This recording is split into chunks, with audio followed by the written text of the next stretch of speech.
of our bookshelf. So let's finish it up.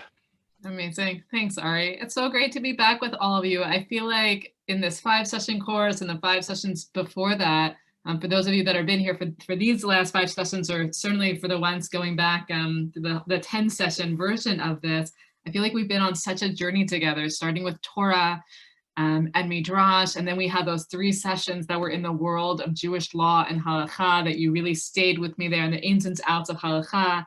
We kicked off this 5 sessions with the session on Mussar, Jewish ethical behavior.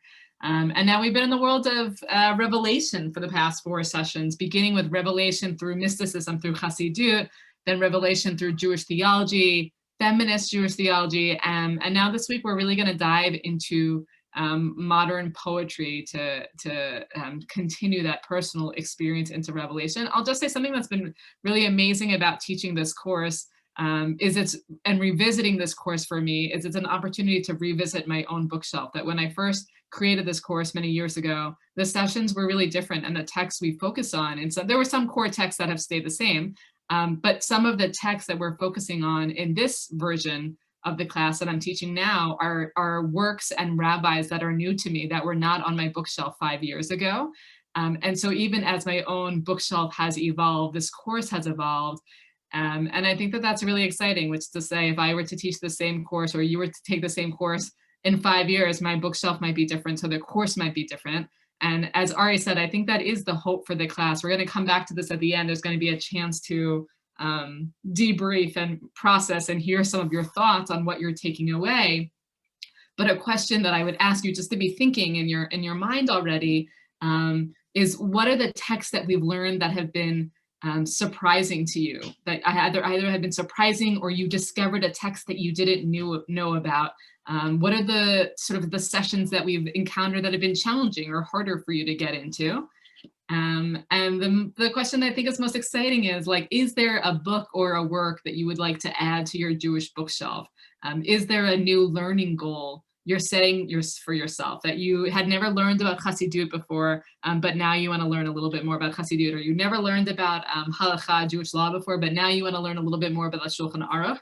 So thinking about a little bit to make sense of something. What are you taking away from everything you've seen? And what is your learning going to look like going forward? But before we get to that part of the class, before we sort of bring it to a close, let's be in the moment that we're in. So we're still looking at Revelation. We are going to take a page out of Dr. Judith Plasko's book, who we encountered last week. She was one of the famous feminist Jewish theologians.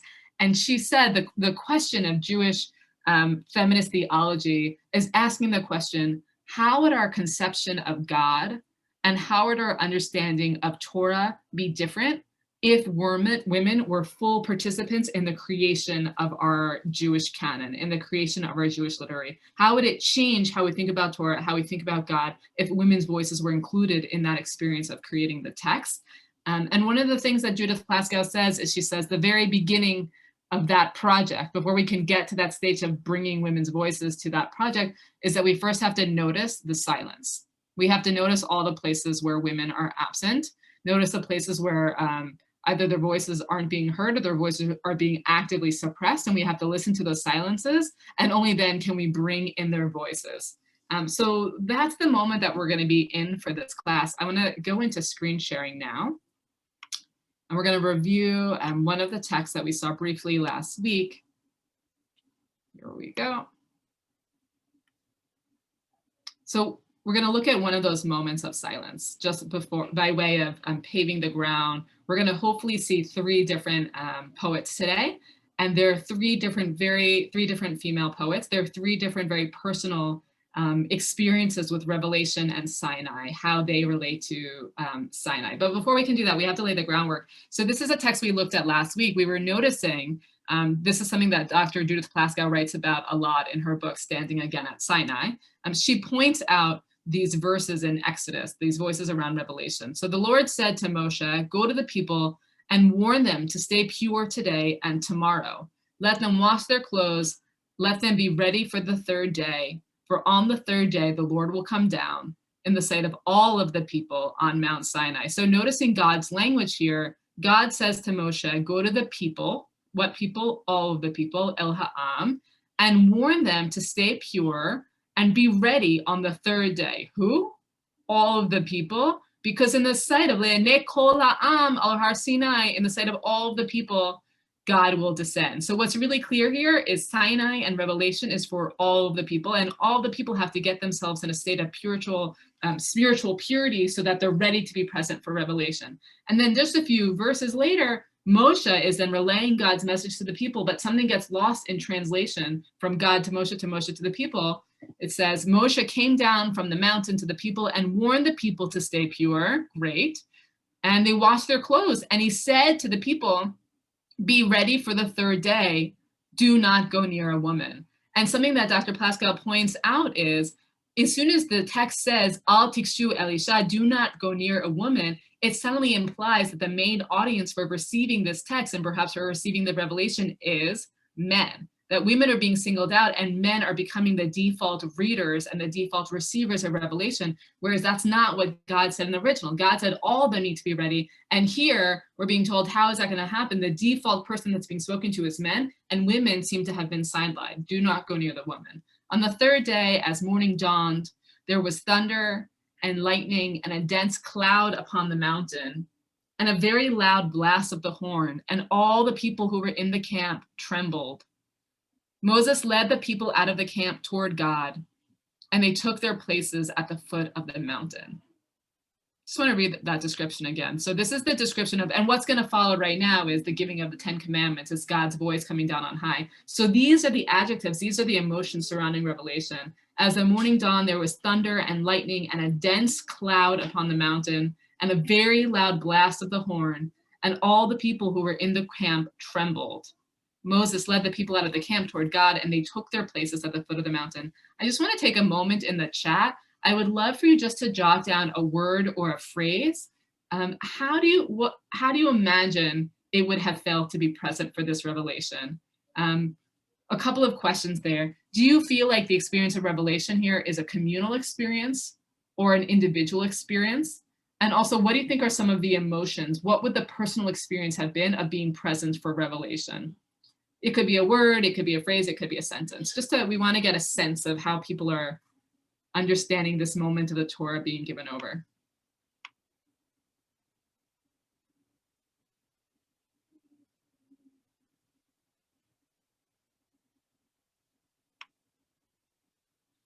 Yeah, so Rochelle asked an important question. Rochelle says the third day of what? That they're told on the third day, that's when God's going to come down. I think that the answer there is on the third day from when this instruction is being given, that God is giving the instruction and saying, get ready, you have a few days until this is going to happen. I think there's an interesting question there, Rochelle. Why 3 days? I'm not sure why the number 3. And also, why do the people need to be given, what is the significance of giving that period of time? Like, it could have just been God would say, I'm coming down now, get ready. But both for God's sake and for Moshe's sake and for the people's sake, it's like the revelation couldn't happen immediately. There had to be this sort of intensity, this preparation being built in, this anticipation being built in of it's not going to happen right now, but in 3 days it's going to happen. So get ready for it. So it's interesting to think actually about that revelation is not just that moment of the thunder and lightning, but the 3 days leading up to it of getting ready, preparing ourselves for revelation. Okay, so let's see some of your words. So my mom says excited. Susan says awe. Rosalie, full of awe. Awe-inspiring, mind-boggling. It's interesting, a lot of awe. The word in Hebrew for awe, Wendy says fear. The word in Hebrew for awe is yirah. And yirah is an interesting word because yirah can be both fear and also awe, which I think is really interesting, that they're not necessarily in English, fear and awe are not necessarily the same thing, but in Hebrew, the experience of yirah is an experience that's simultaneously combining awe and also fear. We talk about, the rabbinic texts talk about worshiping God out of yirah, and I always wonder, yirah in what sense? Is it worshiping God out of awe could be a very different experience than worshiping God out of fear, or is it a fear that contains awe? Arnold says fear, confusion, uncertainty. I like adding in, Arnold, the confusion and uncertainty. Certainly that feels connected to the sort of the dense cloud upon the mountain, the cloudiness and the heaviness, adding in those feelings. David and Susan, afraid and stunned, and thoughts fled. I love that language of thoughts fled. That's beautiful. Anticipation, Wendy, noting that. All people, including women, were included in the third day. It looks like, yeah, exactly. It does sound like that. That on one hand, Moses's language is singling out and assuming suddenly a male reader and a male audience, but at the end of the day, it does sound like all the people were there. So I think that that's a question of was everyone present at Revelation? And if they were all present, then why does Moshe sort of single, there's a male audience, but everyone was there? But I think that you're right, that they do all seem to be there. That's a question that we're going to ask in the poets we're going to see, is where were women at Revelation? Were they there? What was their experience? Dominique, to generate expectation, anticipation, fear. Susan says, I would have been excited and fearful. Being with a group would have enhanced the excitement, but it would also be personal. So it's interesting that balance, Revelation, is being simultaneously personal, but also it's this huge experience that's happening as the group, and you have your emotions and everyone else's emotions, existential dread. Okay. God is powerful. Good. Amazing. So a lot of emotions, a lot of feeling are happening. I just wanted us to take a moment to be in that feeling, because the poets are really going to bring us to that place of revelation. And before we read their words, I think it's important for us to sort of generate our own thoughts around what that might have been like. Before we turn to the poetry itself, I want to read one more text by Dr. Judith Plaskow that just for really highlights how she's understanding the problem of what happens here, the sort of what gets lost in translation between God to Moshe and Moshe to the people. So this is our third source. Read from a feminist perspective, Yitro contains one of the most, so this is Parshat Yitro, contains one of the most powerful, one of the most painful verses in the Torah. At the formative moment in Jewish history, when presumably the whole people of Israel stands in awe and trembling at the base of Mount Sinai, waiting for God to descend upon the mountain and establish the covenant, Moses turns to the assembled community and says, be ready for the third day, do not go near a woman. Moses wants to ensure that the people are ritually prepared to receive God's presence, and an emission of semen renders both a man and his female partner temporarily unfit to approach the sacred. But Moses does not say, men and women do not go near each other. Instead, at the central juncture in the Jewish saga, he renders women invisible as part of the congregation about to enter into the covenant. These words are deeply troubling for at least two reasons. First, they are a paradigm of the treatment of women as other, both elsewhere in this portion and throughout the Torah. Again and again, the Torah seems to assume that the Israelite nation consists only of male heads of households. It records the experience of men, but not the experiences of women. For example, the 10th commandment, you shall not cover your neighbor's wife, presupposes a community of male hearers. In the same way, in this moment, when Moshe turns to the people and says, don't go near a woman, it presupposes a male community, male listeners. So too, I didn't think about it, but the commandment, you shall not cover your neighbor's wife, assumes that it's men that are listening to that commandment, that men are the audience for that revelation. Second, entry into the covenant at Sinai is not just a one-time event, but an experience to be reappropriated by every generation.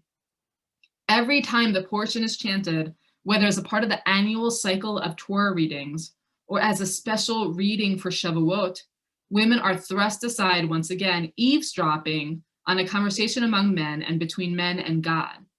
The text thus potentially evokes a continuing sense of exclusion and disorientation in women. Continuing meaning that we keep encountering and coming back to the same text, the same description of Revelation year after year, in which women seem to be sidelines. The whole Jewish people supposedly stood at Sinai. Were we there? Were we not there? If we were there, what did we hear when the men heard, do not go near a woman? If we were not there originally, can we be there now? Since we are certainly part of the community now, how could we not have been there at that founding moment? Okay, I want to pause there and just see, does anyone want to respond to this text by Dr. Judith Plaskow? Does anyone want to respond to some of the questions that she raises? Were we there? Were we not there? What did we hear when the men heard, do not go near a woman?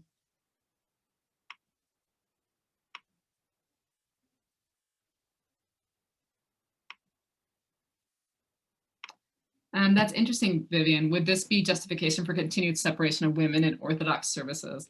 I don't know. I haven't heard that this is a text that's referenced there.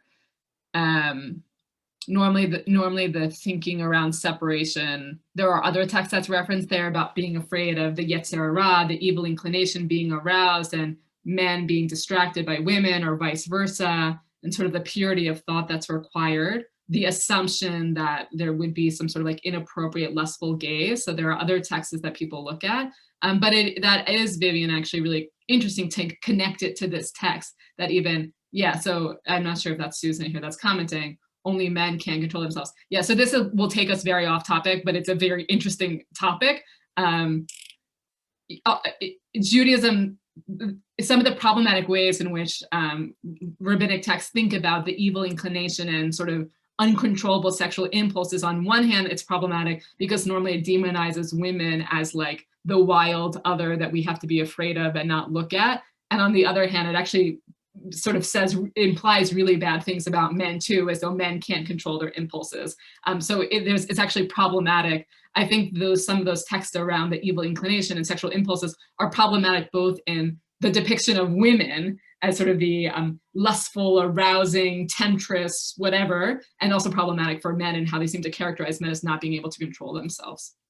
No one comes off looking good in those texts, I don't think. So Annette says, God seems to want all people there, but Moses is the only one who says not to go near a woman. Perhaps another sign that Moses is a flawed human. Yeah, I mean, I think that's something that's challenging here about Dr. Plasko. She doesn't specifically say it, but it does seem like there is a not so veiled critique of Moshe here, of Moshe has done something to God's message. Moshe has changed God's message in a way that ultimately has, as she said, has resulted in, I'm not sure the language that she says, but the language I was using is sort of sidelining or making women invisible. So Annette, yeah, I think that you're right there. It does seem that Moshe is a flawed human in the sense of, I think the generous reading of it is that we are all flawed and we all are sort of what we hear. When we hear from other people, we are hearing it through our own perspective and we're already changing it. It's like what we hear is already being colored by our own experiences. And that Moshe is flawed in the sense like anyone else, that even as a divine messenger, he still is human. And so he is relating the message sort of colored through his own human experiences. As opposed to the more critical reading of Moshe is he is deliberately excluding women for some reason. Cynthia says, I believe that the women were there, but the language is exclusionary. We are standing outside the circle of inclusion, not much different than in so many areas today. So with Cynthia, we're gonna see that in some of the poetry, that the different poets are gonna relate to Revelation different. So it'll be interesting to see how how that comes back up and the idea of being there, but being, sorry, both kids just came in the room. Being there, but being just outside the circle. So Rochelle says, in almost every endeavor, must we not ask what, idea, etc., or who is there, what or who is missing? Yeah, I love that, Rochelle, which I think that this feels like the feminist question. And I think it goes beyond feminism is what you're saying, but I think that's part of the question in every endeavor, in every moment, to stop and ask, who's not being representative, who is missing, what voice isn't being brought to the table, and to listen to that silence there.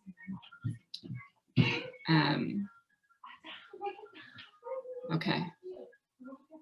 I know this may sound funny, but maybe God is thinking that women are more pure and disciplined by nature and that men would be the ones to stray, convert other people's spouses, while men are the more problematic species.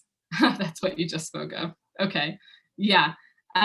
Yeah, I mean, the difficulty there is that sort of sounds to me like apologetics meaning the Torah rabbinic texts say something problematic and we make it sound better by saying something nice about women, of like, well, women didn't need to, the reason why the Torah is only talking to men there is because we're more worried about men, it's not women, or like women don't need to pray because women already have a closer, higher connection to God. That may work for some people, but it does sort of, sometimes when something, apologetics means something seems problematic on the surface of it, and we make it better by saying something positive about why someone is being excluded. Yeah, okay, last comment from Arnold, and then we're gonna move on. Torah was written in terms of the social standards and customs of the day. The problem is that men today refer to the text to justify a set of morals and norms that are outdated. Right, Arnold. And so this has come up in other classes with us of, on one hand, it's important not to judge the text by our own standards and to understand the text in the times in which it's being created, that we can't apply our own morals onto the text. And on the other hand, when we then use this text as the basis for continued actions, continued Jewish law for how we are to live the, thank you. I got a private message to speak slower. You can always send me those private messages to speak slower. I need them. So on one hand, we don't want to judge the text with our own, the ethics and morals of today. But on the other hand, we want the Torah to be an eternal document that can speak to us today. And if it is to speak to us today, then we do need to have, that's where I think some of those texts that we, like Tamar Ross's theory of continued revelation, that our understanding of the text, we have to allow our understanding of the Torah to continue to evolve in the context of what we're experiencing today. Okay. Okay, I see you're writing more comments and I appreciate that. Please continue doing that. I'm gonna move on just to take us into poetry, but I love seeing that the thoughts are continuing to flow. Okay, before we make our one final text, before we make our way into the poetry, this is a Midrash. So this is taking us back to the second class in a sense. Our first session back in the day was on Torah. Our second class was on Midrash. So Midrash being interpretations on the Torah. This comes from a Midrash from the 5th to 7th century, a Midrash about Revelation that's particularly beautiful. So the divine word said, the divine word spoke to each and every person according to their particular capacity. Lefi kolchan shel kol echad ve'echad haya hadiber medaber imo. So meaning the one who spoke to each and every person according to their individual capacity. And do not wonder at this, for when manna came down for Israel, each and every person tasted it in keeping with his or her own capacity. Infants, young people, old people, and if each and every person was enabled to taste the manna according to their particular capacity, how much more and more was each and every person enabled according to their particular capacity to hear the divine word. So there's a Midrash, this Midrash is referencing another Midrash that teaches that the manna that fed the Israelites in the desert, that fell at night as dew on the camp, that each person tasted in it different taste, that it tasted different to everyone, and that it had the taste that was specific and that the taste that that person most needed or most wanted. And so they're saying just as the manna was able to do that, that the manna was specific and unique to every person, so too when the Torah came down, when revelation occurred, each person heard the Torah, each person heard the revelation according to their own capacity. So again, I think there's a question here of, are we including women in the each and every person? But I think that this is a beautiful Midrash that suggests that at the same time, on the one hand, the revelation of the Torah feels very communal, all the community standing together. And on the other hand, it's also very personal and individual, and that for each and every person, it's as if they were getting their own personal revelation that was attuned and specific to them. And so I think that this Midrash is just a beautiful frame for now looking at these three different poetic interpretations of the experience of revelation, with the framing of each person heard a revelation in their own way, in the way they needed to hear it. The last thing I'll say before we turn to the poetry is that while these are all poets that I'm familiar with, it's specifically, it was Rabbi Mishael Tzion. I found a blog post that he had put together. He was the one that put these three specific poems together for me in conversation with Revelation. And I'm happy to share, I'll share the blog link with Ari so you guys can follow up and look at the blog. But he has a nice write-up bringing these three poems together and then sharing some of his own thoughts on how he thinks these poems are different. And as we read the poems, the question I would have you think about to reflect on is, how does each of these three different female poets, how do they relate to the experience of revelation? How do they relate to the significance of standing at Sinai? So those are our questions here. So this first poem comes from Zelda. She's a modern Israeli poet. She was born 1914 and died 1984. I think she was originally from Russia and then made Aliyah, moved to Israel. So it's a short poem. So I'll read it twice actually, so we can hear the words. I shall not float, unreined in space, lest a cloud swallow the thin band in my heart that separates good from evil. I have no existence without the lightning and thunder that I heard at Sinai. Read it one more time.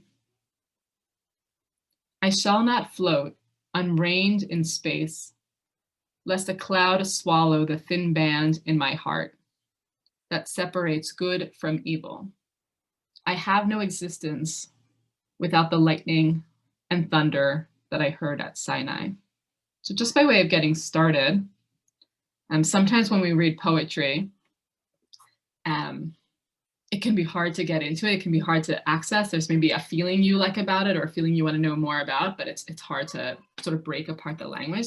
So I just want to start by asking you through the chat to share if there's a word or a phrase that you feel drawn to, or that you would want to know more about, that there's something here that you find compelling or interesting that you would want to dig deeper into. You don't have to have the answer to what it means, but if there is a word or a phrase that's standing out to you, that's calling to you.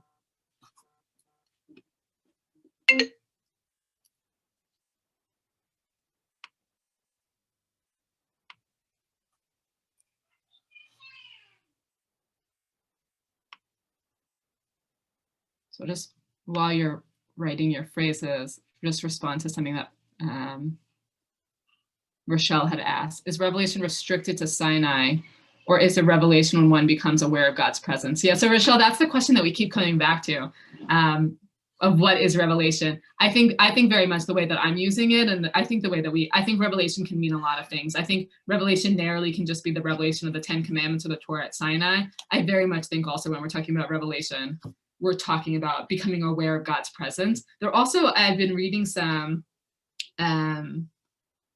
more like Hasidic Mussar, so like mysticism, ethical texts that are using the word revelation to even talk about revelation of self, revelation of coming to understand and more deeply know ourselves. So I think revelation can mean a lot of things. Okay, so let's look at some of the language that's compelling us. So Wendy says, thin band that separates good from evil. Yeah. The thin band in my heart. Undefined, unreined in space. Again, the thin band in my heart. Oh, it's so good. So many people are coming back to this phrase, the thin band in my heart that separates good from evil. So we'll have to talk about what this means. Unreined in space. The poet is grounded by revelation at Sinai. I have no existence without. So I want to put that in, so I want to put my mom's, I have no existence without, in conversation with Arnold. The poet is grounded by revelation at Sinai, right? Without that revelation at Sinai, I have no existence. The necessity of demanding, of claiming that space of being at Sinai, no one, to the extent that there could be a question of were women present at Sinai, that she is claiming that space for herself and saying, I was there, I claim that space, because if I was not there, then I have no existence without it. Then that thin band disappears. Unreined in space, the astronaut untethered to the spaceship off to outer space. It's beautiful. Poetry on poetry. Howard says, agree that everyone achieves understanding of revelation from their own perspective, but the revelation was given to the entire nation and explicitly intended to be the legal and ethical constitution for that nation, which means that at some level, all the individual understandings must be similar. Otherwise, revelation couldn't unify the individuals into a nation. So can revelation even be a meaningful concept on the individual level? How do we partition revelation into societal versus individual? Howard, that's a really interesting question. I think we'd have to dig a lot deeper there. I find that there's something so compelling about the idea. I think what I find compelling about the idea of individual and personal revelation, maybe this goes back to Rochelle's question of, is revelation about just Sinai and the contents of the Torah, or is it about God's presence? I think what I find compelling about individual revelation is, I think, more speaking to not the content, like we're all getting different content, but the experience of God, that each of us are experiencing and accessing God in different ways and in the way that is specific and unique to us. But that is very interesting. If communal revelation is meant to be something that is to govern a people and give us laws that we can all follow and get on the same page, what is the interplay between personal revelation and communal revelation, that there is a tension there. Okay, so a lot of people were drawing on the lines of that feeling of, I shall not float unreined in space, the thin band in my heart that separates good from evil, and I have no existence. I'd be curious to hear your thoughts in the chat. What this poem, what you think this poem is about, what you're taking away from this poem.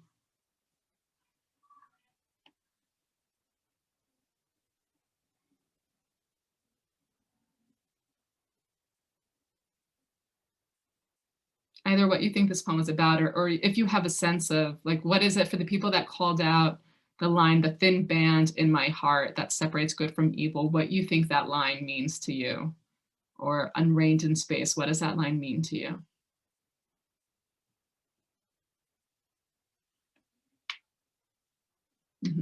So Wendy's saying that it acknowledges that we each stood at Sinai, right? That she's really holding on to that personal claim, the necessity of believing that we each stood at Sinai, because without that belief, without that claim, she would float, God forbid, unreined in space. Michelle says she's giving herself authority to have not been excluded. The thin band is what Judaism and Sinai bequeath us. It's so amazing and so powerful, the language, to think of the Torah. I don't know what that means, the thin band, you know? That to think that the only thing that's separating in my heart, good and evil, is this thin band that can be so easily crossed, that I can be so easily unreined for, and that actually Sinai is the thing that's grounding me, but that actually there's such a thin band between good and evil. It's really beautiful the way you put it. Where is that? The thin band is what Judaism and Sinai bequeath to us, this thin band to keep us tethered. Torah is her lifeblood. She cannot live without Halakha, which gives her the rules to live an ethical life. Yeah, Zelda as a poet was an interesting poet. She was renowned by both secular and religious writers. A lot of her poetry draws on Hasidut and mysticism. And so it's interesting that her writing is drawing from religious themes, but she's actually was accessible to different audiences. Instead of I think, therefore I am, I have experienced revelation, therefore I am part of a people connected to God. Beautiful.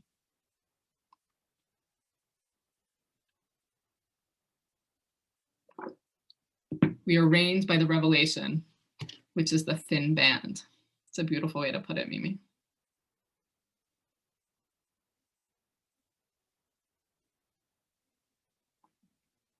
I'm reading all of your comments. I'm not reading them all out loud, but I hope you're reading each other's comments. They're all really beautiful. The thin band is the morality that seep our instinctive impulse, corralled and used for good, so easy to cross. Okay, beautiful. I really appreciate your comments. I don't know that a Zoom chat is the best way to learn poetry together, but you guys are doing a stellar job at it, and I really appreciate getting to hear your thoughts and reactions to this poem. So this is Zelda. Let's read it just one more time before we move on to the next poem by Merle Feld. I shall not float unreined in space, lest the cloud swallow the thin band in my heart that separates good from evil. I have no existence without the lightning and thunder that I heard at Sinai. And so there is the declaration of, there is no question, I was there, I heard it, I was a part of it. And I have to believe that, because that's the thing that keeps me grounded. Without that, I would float in space. Without that, that thin band would be lost. Without that, I wouldn't have any grounding between good and evil. Okay, let's move on to Merle Feld, another modern poet, still alive today. We all stood together.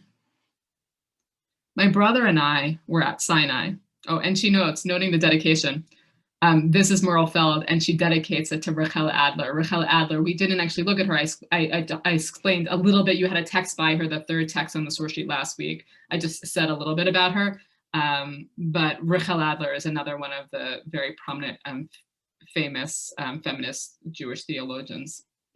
So it's sweet to see that dedication, that relationship there. My brother and I were at Sinai.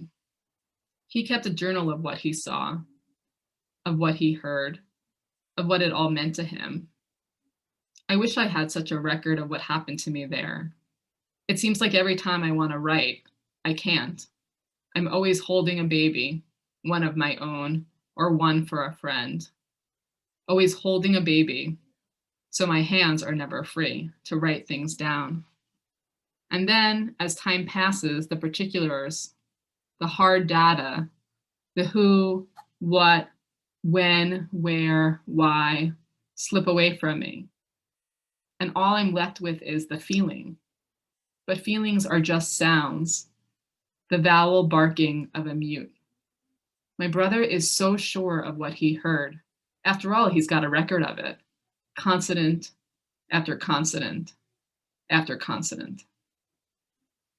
So again, I'm going to read it one more time. I would ask you with the second read, the two questions. One are, what are the words and the phrases that are standing out to you? And what does Sinai, where was she at Sinai? What does Sinai mean to her? What was her experience of it? And how is that different than the experience in the poem by Zelda? We all stood together. My brother and I were at Sinai. He kept a journal of what he saw, of what he heard, of what it all meant to him. I wish I had such a record of what happened to me there. It seems like every time I want to write, I can't. I'm always holding a baby, one of my own or one for a friend. Always holding a baby, so my hands are never free to write things down. And then, as time passes, the particulars, the hard data, the who, what, when, where, why slip away from me. And all I'm left with is the feeling. But feelings are just sounds, the vowel barking of a mute. My brother is so sure of what he heard. After all, he's got a record of it. Consonant after consonant after consonant. Okay, so go ahead and put in the chat. What are the words and phrases that are standing out to you that you want to know more about? Rochelle started us off. The brother might have a consonant after consonant, but the vowels are still for him missing. That's interesting. That's really interesting, Rochelle. What's the difference between vowels and consonants? That it seems here there's almost like a longing, as if the consonants are the real thing, that moving from vowels to consonants, but the consonants are also missing the vowels, and the vowels are missing the consonants. My hands are never free. Men have had the time to be the students and scholars. It's been much harder for women. Dominique says he was connecting at a rational level, consonants that without vowels cannot be pronounced. Yeah. So again, that actually, there's a sense of longing for the consonants as though that's the real thing, longing for the hard data, but that actually is missing the vowels. Arnold says, the difference between the rational and the emotional. Given a choice, take the emotional. Rita, her feelings are equal to his data. So interesting, the way you guys are seeing that. I appreciate that. That it seems like here there is a longing for, as though he had the real thing, the hard data. That there's like a devaluing of that experience of the feelings or the vowels. And what you are seeing in that is actually, they are both mutually important. We need both of them to have the full word, to have the full Torah, or that perhaps one of them, actually the emotions might be the more important experience.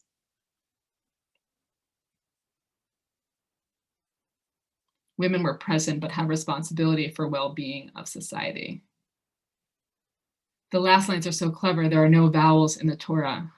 Yeah, the rules and story are written with consonants. The name of God is only breath. That's very interesting. That's really interesting, Heather. If there's a play on why are we noting the consonants, is that the way Hebrew is written is what we see as the consonants. The vowels are what's missing in the Torah, right? The vowels are either in vocalized Hebrew, they're below the letters, or when we read Torah, the vowels aren't there. And so Heather, that's brilliant. That's exactly what's going on. I think you're right. So that it's like, why is there a longing for or an overvaluing of consonants? Because that's actually what was written down in the Torah, the consonants. The vowels are the things that are missing. And yet we do need the vowels to pronounce it, but that's not what was written down. So Dominique, it's strange that she does not value the emotions. I don't know. Yeah, I don't know about that. I don't know if it's she doesn't value the emotions or she wants that other experience. She wants the thing that she wasn't able to have because she wasn't able to be fully present there. She feels like she was left out of a part of it, that he got to have a record that she didn't get to have. Vowels are like animal sounds. versus consonants, which are rational, mental, human. And many of the vowels are hidden in the Torah. Yeah. And who was washing all those clothes in the desert? Yet the message is found in the white space in the Torah, including vowels. So beautiful to read all of your comments together. I'm always holding a baby, so I can't focus on some aspects of the Torah. It's just an interesting line to come back to. It's so beautiful. I'm always holding a baby. I tried to be present for that, but I'm always holding a baby. This thing happened and I couldn't be fully present for that. Why? I'm always holding a baby or someone else's baby, right? There was always something keeping me. I wanted to be a part of this communal experience, but there was something that was keeping me from being able to be fully present, some other responsibility that I had to tend to. She wishes she could be freer like her brother. Alas, she can't. The brother's entitlement of not needing to care for the children gives him the privilege of writing to be the narrator of the experience, though her experience sounds like it was even deeper to me. Good. So Annette, we're going to come to that deeper experience in the next poem. But I love what you were saying here, that it's not, what is the significance of the brother made the record? It's that the men have been the recorders of, 8 out of 10 sessions of this class have been all texts that have been created and written by men. And so it's like the metaphor here is the brother who was able to write a record. These are the men who have basically authored all of our texts, who have been able to be the narrator of our experiences, such that when Moshe says, don't go near the woman, it's assuming a male audience and women are being pushed aside. And that what you're raising up here is that they both had different experiences of it, maybe both experiences of great value, and maybe even her experience was deeper in some way, a legitimizing of that different experience. Oh, wow. So many more comments. I love you guys. You're so great. Okay, I'm reading your comments a little more to myself. I think I'm going to stop reading them out loud, but I hope that you're continuing to read them.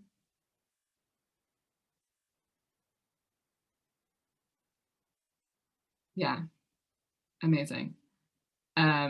So what I'll say is, and feel free to continue writing in the chat, what I'll say is, whereas I think in the Zelda poem, there is a sort of an insistence, a declaration of I was there and that cannot be taken away from me.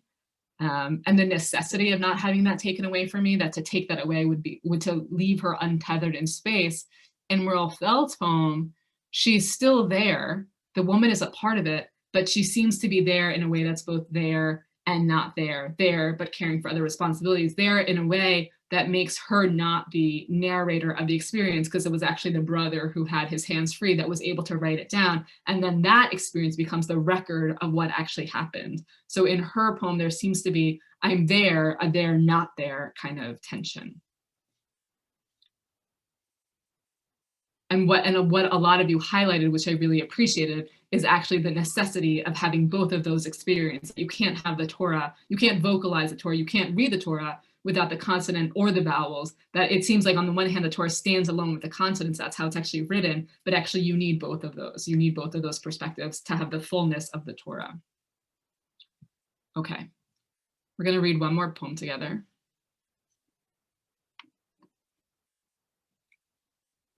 So this is Israeli poet Chava Pinchas Cohen, and the poem is called The Ineffable Name. So ineffable, we actually had the word ineffable, I think it was with Rabbi Abraham Joshua Heschel. He talks about revelation being ineffable, and that any attempt to put revelation into language is already a midrash, it's already an interpretation on revelation, because it's something, excuse me, because it's something that can't be put into language. So we had their revelation as being something ineffable, revelation being something that can't be contained by language. And now she's calling the poem The Ineffable Name. Everyone had already gone up to the mountain and was waiting to see, waiting with great stillness that is so out of character. Even the donkeys and the camels are immersed in the quiet. No bird chirps, even children on their father's shoulders, and the tremendous quiet is too much to bear, like before a great and horrible event, yet I still wanted to hang up the laundry and leave time to adjust my fragrance. And I warmed the baby's milk so he wouldn't be hungry and start to cry, heaven forbid, at the wrong moment. How much time till it's over? I expect the laundry will dry, but the baby, who knows? No one knew.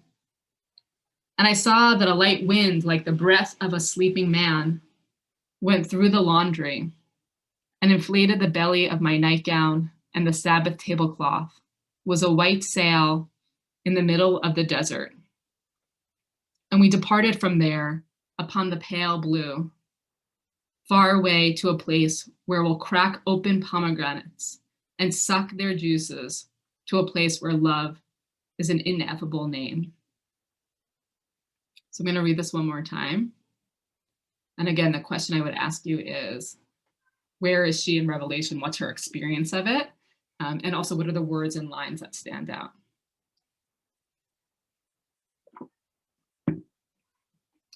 Everyone had already gone up to the mountain and was waiting to see, waiting with great stillness that is so out of character. Even the donkeys and the camels are immersed in the quiet.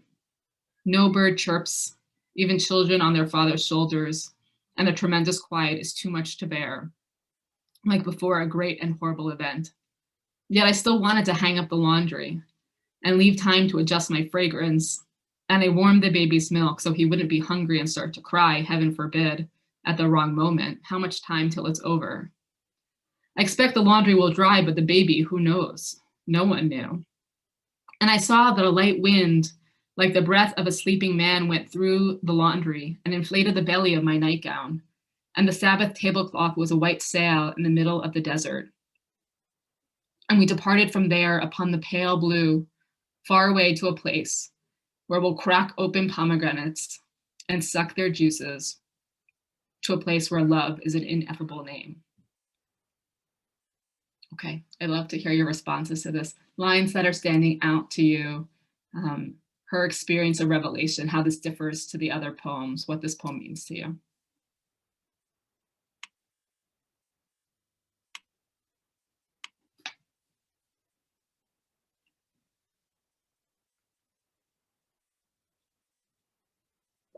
So Rochelle says, she's integrated her presence at Sinai with her lived life experiences and imbued her lived life experiences with holiness. Yeah, beautiful. That there's a sense in which it seems like the speaker is not present at Revelation, that for either because she's choosing or she's not able to because of the others responsible, other responsibilities, there's like an intensity of the whole community being together in this intense quiet, in this intense anticipation. And she seems to be outside of the experience.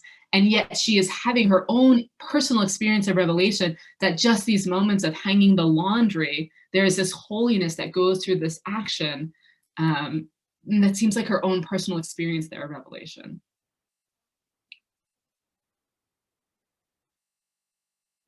So Beverly is noting a man was involved with a baby on his shoulder.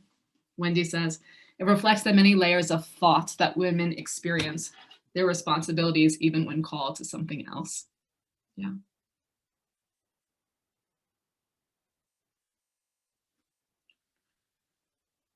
I would like to know what the wind inflating the belly of her nightgown means. Is she pregnant and bringing new life into the world in her own way? Is her presence as important by just being at home in her role as a mother and homemaker? Yeah, that's a very interesting question, Mom. I think that is very significant. I think that there's something powerful about to the extent that I think it feels like the wind here is representing some sort of holiness or revelation or God's presence, that it literally flows through the laundry. There's a beauty of it lifting up, and then through her nightgown, it's like there's a sort of bodily contact with it.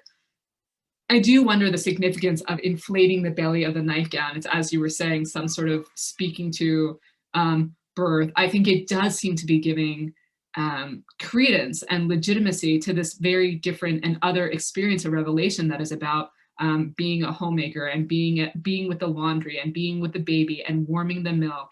I think also it's, as Rochelle said, the idea of the holiness that can be found, that there's the holiness of waiting at the mountain and the anticipation and the stillness, but also the holiness of warming the bottle of milk, the holiness of hanging the laundry on the line, that's actually the thing that's going to take us to that place where we're going to crack open the pomegranates and suck their juices, to the place where love has an ineffable name, that it's these holy daily life ritual actions that are going to take us to that place.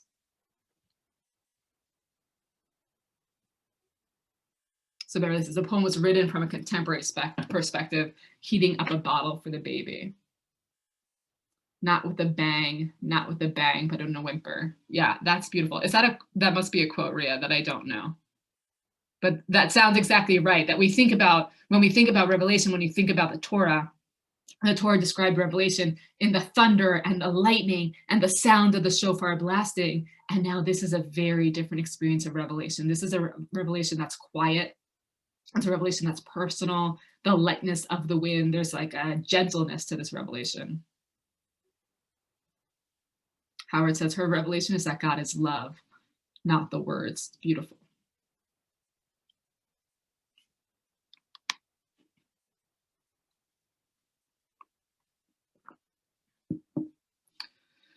Beautiful. So beautiful comments. I'm not going to read all these out loud, and Nat, I'm reading your comment. Rochelle, I think the breath of life is bringing the holiness into her lived experience.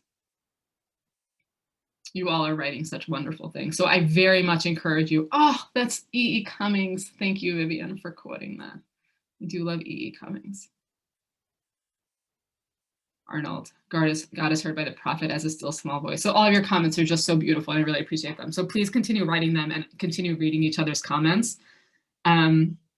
I bring these as an offering, and again, this is really, we'll send the link to Rabbi Michelle Tzion's blog post, but of 3 different and very personal experiences of women experiencing revelation, of Zelda as claiming her place. I was there, I heard it, and this cannot take, my existence depends on the very life of it. Merle Feld, I was there, but there's sense in which I was there and I was not there. I was there, but I didn't get to be the recorder of that history. I had the vowels, but I didn't have access to the consonants. And now Chava Pinchas Cohen, it seems like she was aware of it, but she was not there, perhaps through her own choice, but has this very different personal, quieter experience of revelation, and a revelation that's experienced holiness in these everyday actions. So just in offering, as Dr. Plaskow encouraged us to first lean into the silence, to notice who was missing, who was not there, and then to make space for bringing those voices in and listening to those perspectives. So we're going to pause there with this learning. With our last few minutes, I would love to just do a little bit of debriefing. You can write anything you want in the chat, but some questions I would love to hear you respond to.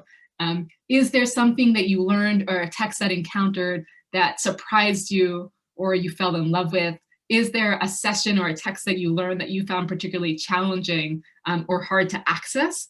And something that I really would love to hear, is there a book that you want to add to your bookshelf? Is there some learning you want to do going forward that this is sparking for you? What is next for you? So feel free to put any and all of that into the chat. In short, what are you taking away from these sessions together?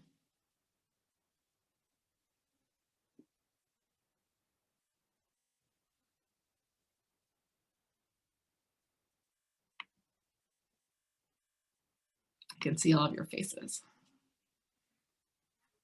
Howard says Tehillim, Psalms. That's amazing, Howard. I don't think we learned any Psalms together. So that's really good that's a good step to do some next learning. I think in the next version of the Jewish Bookshelf, we should spend some time looking at Psalms together.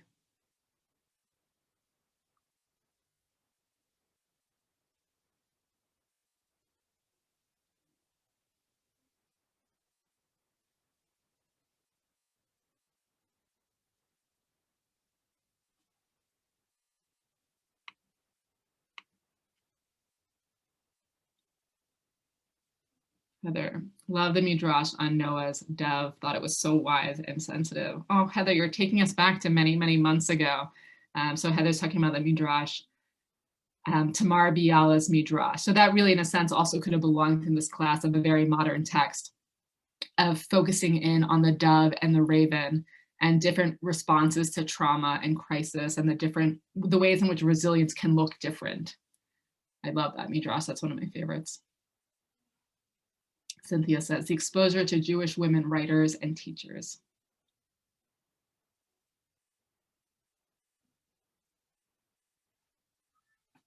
Ari, what's amazing to me is how much we have in our tradition in our bookshelf. My son, on a somewhat regular basis, looks at our bookshelves and says, have you learned all those books? And I'm always like, I think I probably have learned 20% of those books. There's so much that I haven't learned. And even in all my life, I won't even manage to learn the books on my bookshelf, let alone the books that are not on my bookshelf.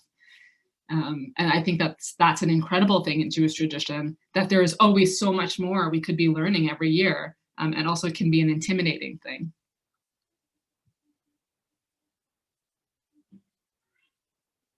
And that says, I applaud you for delving into this difficult subject of ways to deal with women's exclusion from so much of the narrative in Torah and Talmud, since I know a lot of us women are silently or not so silently upset about this. I would like to read more books on women rabbis. Amazing. There's some good ones. And that Tamar Biala, her collection on modern Midrashim should be available in translation, I think. I'm hoping even this month, which will be a big gift to the world. Rochelle, the tension that always exists for me between the teachings and my lived life experience, and what I feel is feedback that the teachings take precedence. Yeah. I feel it, Rochelle, that feels reminiscent of some of the writings we led last week. Okay, last comment. Ida will close it off for us. This series reminds us of the depth of the bookshelf and the necessity to make time for study. I'm sorry, I become parched in this class. Ida, that's such a great comment to end on. It reminds us of the depth of the bookshelf and the necessity to make time for study. So that is my hope for you. I'm so grateful for the gift of learning with all of you, whether it's 1 session or 5 sessions or 10 sessions. Yeah, the depth of the bookshelf, that there is always so much to learn. And I think what the rabbis want for us most is that we have a eit kavua, a time that is set for Torah study, that we're always learning. And that can be Torah study or it can be learning in any sense. But I think really one of the greatest gifts of Jewish tradition, something that we can offer the world, is the focus on being continual learners. And that's what you all are doing here together. And that's what Ari is facilitating, all these constant programs and growth and learning, but that we should always have set times in our life for learning. There's always more to learn. And I find that something that's very humbling and inspiring, that each year I can say, these are the books I'm working on this year, and that there's always more to do. So thank you again. It's been a gift learning with you, and I'm looking forward to doing some more learning together. Thank you, Avi. And thank you, everybody. I mean, I've enjoyed this class, but I will add to what people say. This is a great group. I mean, these comments are high level and very thoughtful. So I wanted to thank everybody who participated and specifically participated in the chat. You have great things to say.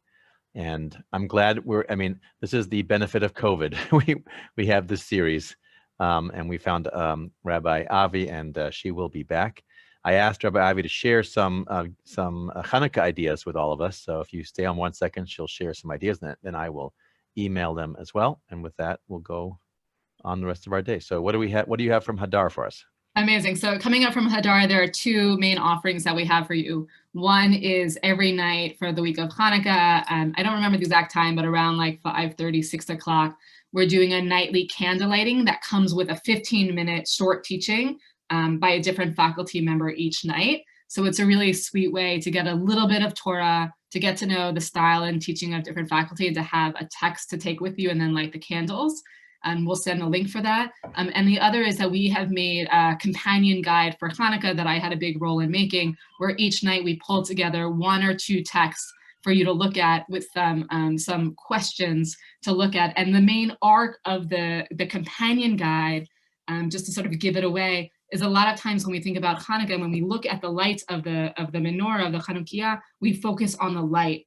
And what we're scared of, what we don't want to focus on in the darkness. And there's been a lot of darkness this year. And so some of the work of the companion guide will be not only holding up the light, but finding a space to also lean into the darkness and to think about what blessings might there actually be in that darkness. How do we hold both the light and the darkness together? So thank you. And we'll see you again we'll work on another series. We'll have that available soon. Thank you, everybody. Have a great rest of your day. See you tomorrow when we explore reincarnation with Hartley Lachter and Hartley Lachter's mother. Just kidding. I don't think Hartley Lachter's mother will be joining. But that will be, maybe that's a new tradition. We'll have a parent join our teacher. Okay. Oh, yeah. So, Wendy Lupel can do a program with her son, for example. We have gifted people here. Okay, everybody. Nice to see you all. Bye, Ida and Mimi Goldstein, and I can see David and Phillips. David Phillips. And again, thank you, Avi Strausberg, for joining us. Come again. Yana, it's nice to see you. And Chris Texier and Rosalie, I can see you. Many of you I can't see. Faith, I can see you. Annette Pizer. Nice to have you with us for these classes. See you guys later. Take care.